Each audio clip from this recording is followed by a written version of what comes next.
මෙන්න මෙතන එන්න පටන් ගන්න. අහගන්නකො වෙන සිද්ධිය. වෙන සිද්ධිය තමයි දැන් මෙන්න මේ ශාක පත්‍ර තුලනේ බම් ප්‍රභා සංශ්ලේෂණය සිද්ධ වෙන්නේ. ශාක පත්‍ර තුල ප්‍රභා සංශ්ලේෂණය සිද්ධ වෙලා මෙතෙන්දි හැදෙනවා ග්ලූකෝස්. ග්ලූකෝස් හැදෙනවා. දැන් පොඩි කේස් එකක් තියෙනවා. කේස් එක තමයි මෙන්න මේ පත්‍රය තුල ග්ලූකෝස් විදිහට මෙයාව ගබඩා කරගන්න බෑ. ග්ලූකෝස් විදිහට ගබඩා කරන්න බෑ. ඒ හින්දා හදපු ෂණිකෙන් මේ ග්ලූකෝස් පරිවර්තනය කරනවා පිෂ්ඨය බවට. හදපු ගමන් මෙන්න මේ කියන ග්ලූකෝස් පරිවර්තනය කරන මොකක් බවටද? පිෂ්ඨය බවට පරිවර්තනය කරනවා. පිෂ්ඨය බවට පරිවර්තනය කරලා යා తాවකාලිකව ශාකපට තුල ගබඩා කරනවා. හැබැයි එතනදිත් ප්‍රශ්නයක් එන්න පටන් ගන්නවා. එතනදී එන ප්‍රශ්නය තමයි බං දැන් මට දැන් හිතන්නකො මේක තියෙනවා අල. මෙන්න අල තියෙනවා. දැන් මට මේ හදපු ග්ලූකෝස් මෙන්න මේ අර්ථාපල් තුලට අරන් යන්න ඕනේ. නැත්නම් අල තුලට අරන් යන්න ඕනේ.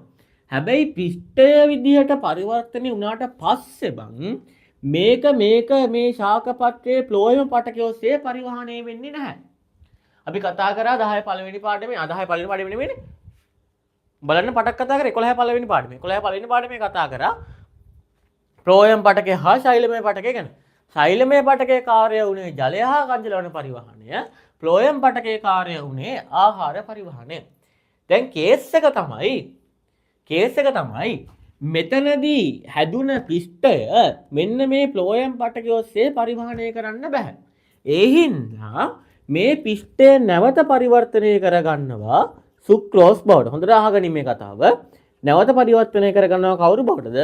සුක්‍රෝස් බවට පරිවර්තනය කරනවා. සුක්‍රෝස් බවට පරිවර්තනය කරාට පස්සේ බං පුළුවන් වෙනවා මෙන්න මේ පටකය ඔස්සේ මේව පරිවහණය කරන්න. ඔන්න එතකොට මෙන්න මෙතන හැදුන ග්ලූකෝස් ශාකයක් තුළ පරිවහණය කරන්නේ මොකක් ආකාරයටද?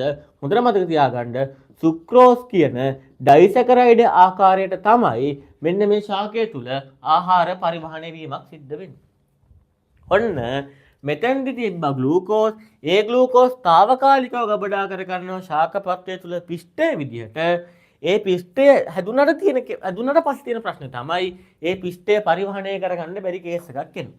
ඒ හින්දා මේ පිෂ්ඨය පරිවර්තනය කරනවා සුක්‍රෝස් විදිහට.